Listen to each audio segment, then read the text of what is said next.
I'm UFC Hall of Famer Pat Miletich. I'm naturopath Doc Will Spencer.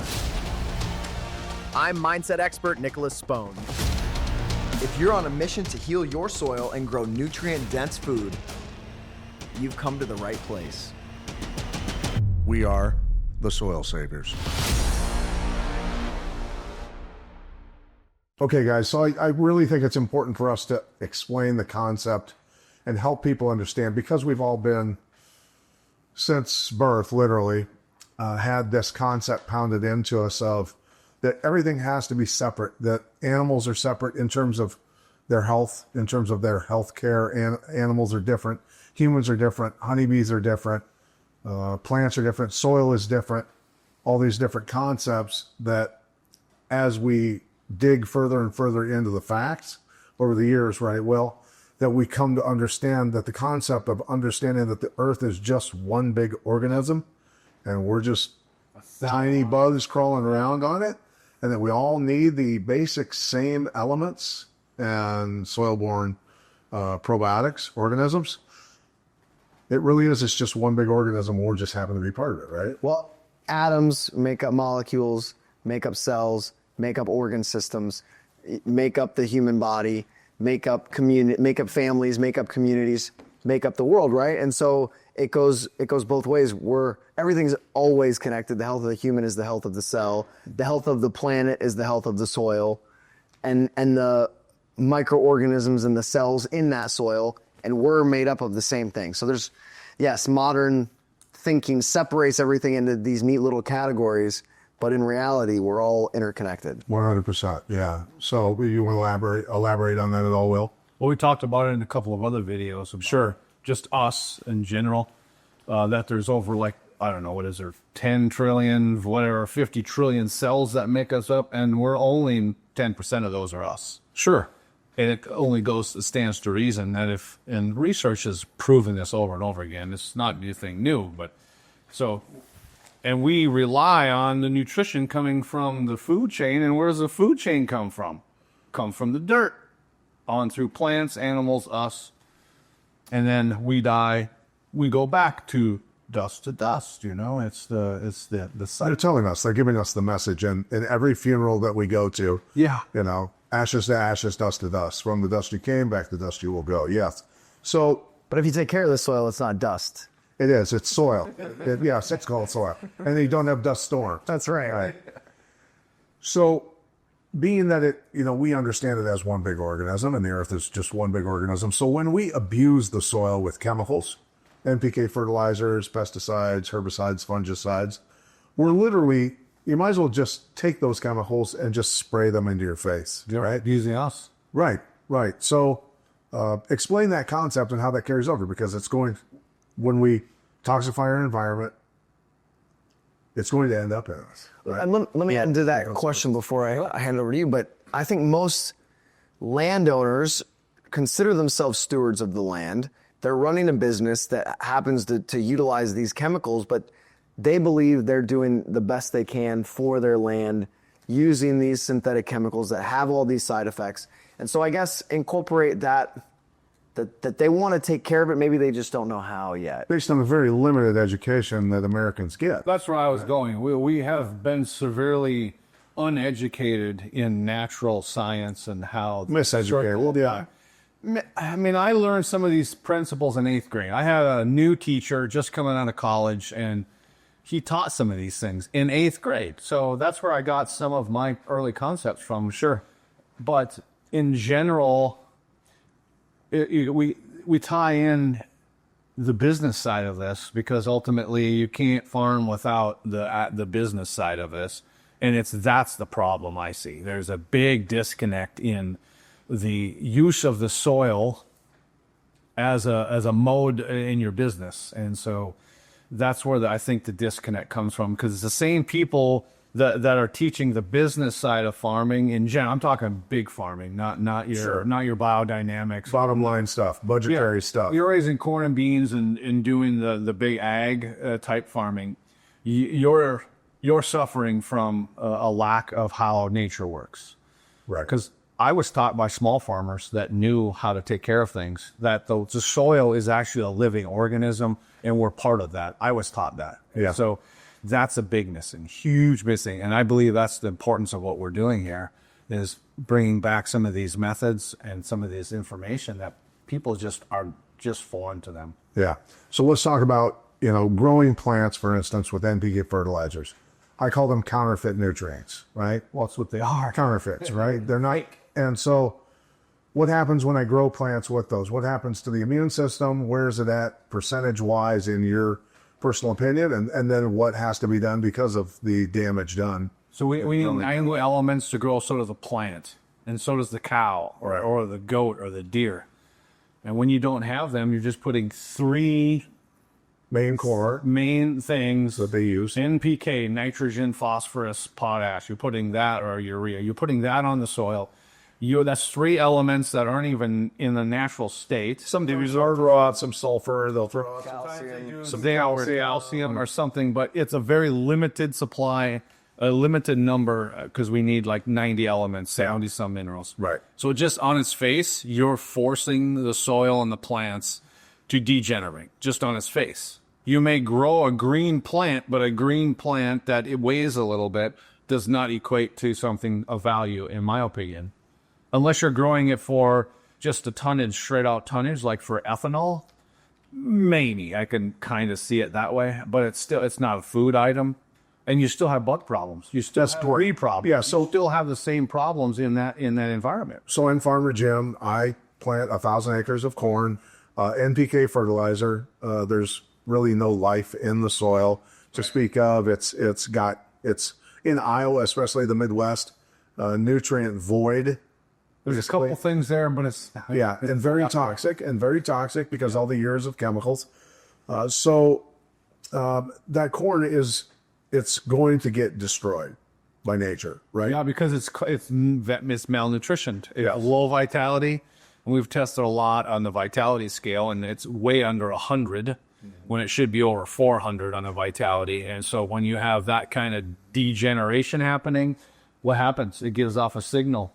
The plants, I'm not healthy, come eat me.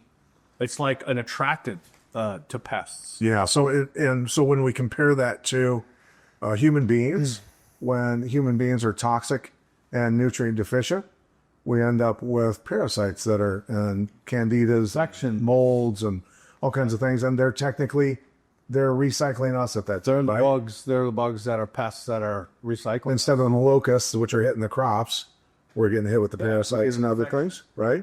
Yeah, and I think last time we were here filming some content, one of the videos that came out was the idea that, there's a cycle of creation and destruction, and in Hinduism it's Shiva the destroyer, which breaks apart things so that they can be recycled into new things, into new life. And it's not, we look at all of these as bad and negative things, but they have a role to take what's dead and dying and make them available for what's growing, sprouting, and coming to life. And so it's not necessarily a negative thing. We just have to figure out how to utilize the principles of nature to grow food and health and vitality in accordance with those principles, instead of just fighting what we see as the symptom. Yeah. And so what we're doing here, obviously, is we're pointing out and helping people understand how soil and the human body are one and the same, right? So through the parasites, the bugs coming in, destroying crops, unless massive amounts of pesticides are used, or we end up in trouble with parasites and other things, right? So we've got that issue in that front. Let's talk about how herbs or weeds growing in a field, a farmer's field, what their job actually is. When a farmer sees weeds, what's he going to do? He's going to use herbicides and destroy the weeds, which is ignoring the messenger, right? Mm-hmm. So what are those herbs actually doing, so that people fully understand what their job is? So the herbs are there sensing there's a deficiency. And so their job, really, healing medicinal herbs, is they're sequestering in elements like a dandelion will pull in calcium and a few other minerals, phosphorus, manganese, whatever, from the environment, either from the air or from the deep root that goes way down deep. It's sequestering or pulling that mineral base into the leaves and into the stalk. And then when that dies in the fall, it then gets composted down. So now it's leaving a little bit more of that calcium in that soil right there. Whatever elements are missing, right? Yeah. So that's the soil being healed by the herbs. By nature, yeah. So therefore, if I'm nutrient deficient in the things that a dandelion, for instance, would help me with, the magnesium, the iron, the calcium, the things that you spoke about, and I turn that into a tincture, a tea, and I drink that, because I'm going to be, many times, those nutrient deficiencies are going to manifest in some sort of illness, of course. So when I turn those into a tincture and get those minerals, those elements in my tea and drink it. You're helping yourself replenish. Right. And true plant medicinal remedies, they're a minimum 6,000 years old, right? Oh, yeah. There's a lot of knowledge. For millennia. Right. Right. It's the science and the art of herbology. So that's one and the same. Again, another parallel between the humans and soil, our bodies and soil, right? Yeah. And so then we can go through, and everything in between human and soil is covered. The food chain. It's the same thing. It's all, For the most part, yeah. We talk about deficiencies in the human body, and from what I've gone through and learning from others and listening to others, people treat the same symptoms for years and years because they aren't ever getting to the root cause, which is the nutrient deficiency. Right. And I say nutrient deficiency is the root cause because those nutrients can displace the toxins, but people are trying to get the toxins out and they're not replacing the nutrients, and they have parasites, Lyme. I mean, they have these issues for years and years, and I think Some people decades. yeah, the land is the same way, that we're not putting in the minerals and nutrients, and so we keep having the weeds and the pests, which are just communicating the deficiency, and we go after those even stronger, making the whole situation worse, right? it's insanity. It's really just a circular pattern of insanity, right? I was a couple months ago in South Carolina, standing on the largest ginkgo biloba farm plantation in the country. 48 years it's been in the same spot. And I was talking with the farm manager, who finally got a hold of me to ask me to come to analyze this. And 40 some years ago, when they planted all these trees, they didn't have any of these problems. And he timelined me out the degradation and the degeneration. First, 15 years, they didn't really have a problem because it was forest land. They had just cleared the forest. It's 1,800 acres. Well, the last 10 years, they've been getting these new different kinds of bugs showing up. And it's been this evolution. And now they're to the point where they can't use pesticides because they're selling into a market that doesn't allow pesticides, chemicals in there. They can use synthetic fertilizers, but they can't use pesticides. And they're so scared right now because the EU is one of their main customers, the countries in Europe. And they're looking at being forced to use pesticides now. But I'm just saying, over 40 some years, you can see the degradation of nothing wrong. And then all of a sudden we have a little bit more problems. And then we have a little bit more. And now it's unmistakable. And now they're looking at nutrition and the things that, we've been talking about here, I've been talking to them about now.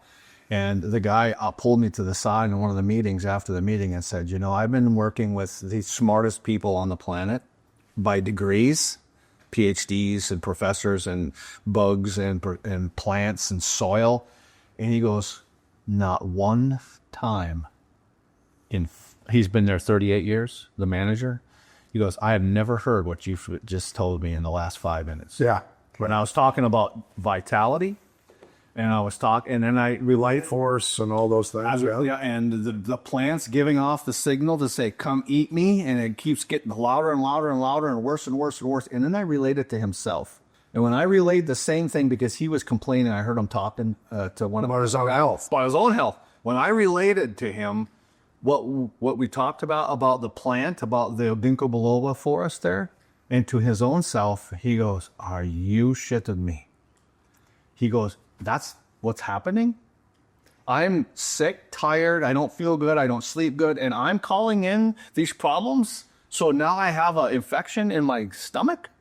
I said it's the same principle. Yeah, so that's the thing that here we're going to help people a little bit more with.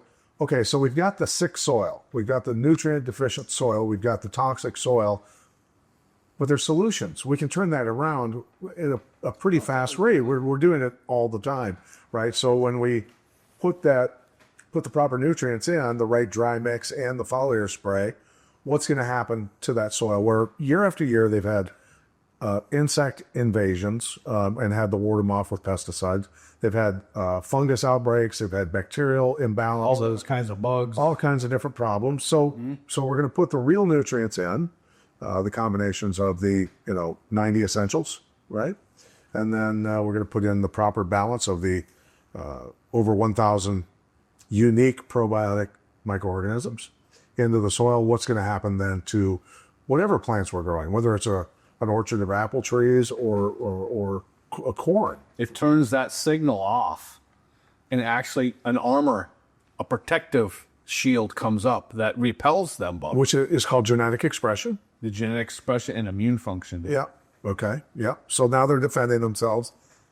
The bugs, there's not even, and I'm told in certain ways there's no communication between the crop and the bugs, because they're not talking. Because There's no the crop's not sick. Yeah, it's not how. So let's have a. There's no conversation. Yeah.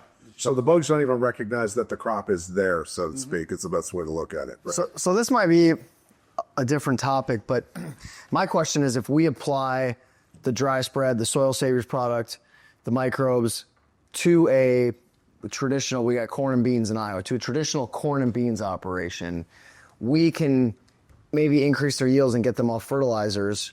I guess that's, or synthetic fertilizers and pesticides. I'm going to guess your answer is yes there, but also, should we be growing and eating those things in the first place? Is that a whole different conversation of like us growing unnatural things in a monocrop fashion, and that's a whole paradigm that needs to be scrapped in general? Yeah, ultimately. Yeah. And he knows, he's been in this world for much longer than I have. It's that the economy of agriculture, the economy of healthcare, the economy, all of these things are driven by synthetic chemical patents, right? And all the research. You can't do research really outside of those realms, at least, and get heavily funded. And if you are being funded, that those discoveries that are beneficial are generally suppressed. Is that safe to say? Pretty safe, yeah. Yeah, and so a lot of this information, of course, isn't going to make it into the university educational textbooks and things like that. Well, because that's not beneficial to the corporations. The stuff we're talking about used to be in those. 100%, sure. This was the norm. When common sense prevailed. Yeah, and we didn't have the lobbying and the money and revenue coming from the chemical companies to change these things. Right. So going back, we know now I think it's safe to say that we've done a pretty good job illustrating and describing how soil and the human body are one and the same, and that how we mirror the public's health is going to mirror very well what we're doing to the soil, right? And many times the wildlife as well. We're seeing that happen. I have an example out of Great Britain. They have a saying over there. We have the saying for going to the bathroom, having a bowel moment. Soiled yourself? You soiled yourself. In Europe is you're making soil. I mean, that's an old, what's the word, colloquialism? But how accurate is that to this topic, that's how connected we are. We're making the soil, as the soil's moving through us, part of that circle. They're making soil in Europe, while Americans, when they have a bowel movement, are making bio sludge. Yeah, right. Right. Yeah, right. Not even a joke. Yeah. Very toxic. Yeah. Very toxic. And if there's toxins in the soil, there's toxins in the food, there's toxins on your dinner plate, In the water. there's toxins in your body. And if the soil is deficient of all of the nutrients that you need, your food is deficient, your dinner plate's deficient, your body's deficient. And that's where, like you talked about, the signals for parasites and funguses and all these things that come and break your body down start to go into play. And instead of filling our plates with the proper nutrients and well, from our soil all the way to our plate with the proper nutrients, we are instead reaching for some pharmaceutical or essentially a pesticide to then put in our body to try to fight the symptom. Yeah. So Because Bayer Crop Science is also Bayer Pharmaceutical. I mean, it's the same company, really. well, and there's just many companies, many corporations that are, obviously, look, financially driven. Let's be honest, financially driven. Oh, yeah. But certainly not beneficial to the human organism or the environment. We know that. So, are there any other points that either of you want to make before we close this one out? I have one. It's not that any of us are smart.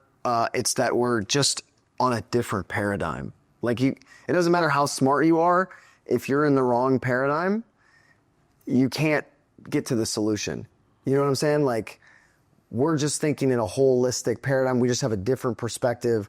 We've learned the hard way, though, many times, being sick our Lots of pain. entire childhood, and then you've gone through healing crisis using natural means. You guys have taught me this in very simple ways about what weeds do and what pests mean and the link between the soil and the human. And it's just a little way of thinking and looking at things that can change everything. And you're a language master, so the fact that we use the word weed or weeds, that is a demonizing term that they have planted instead of a medicinal herb. Yeah. That is actually meant to heal the soil and the human body, right? For real.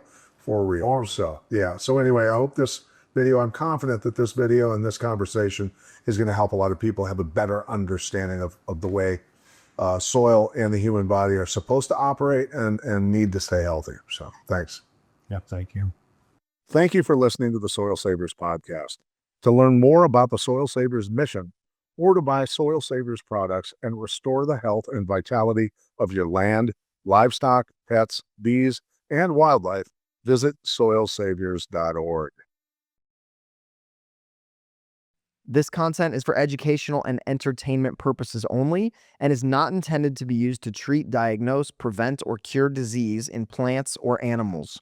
Always consult qualified professionals before making decisions related to your soil, livestock, and farm management.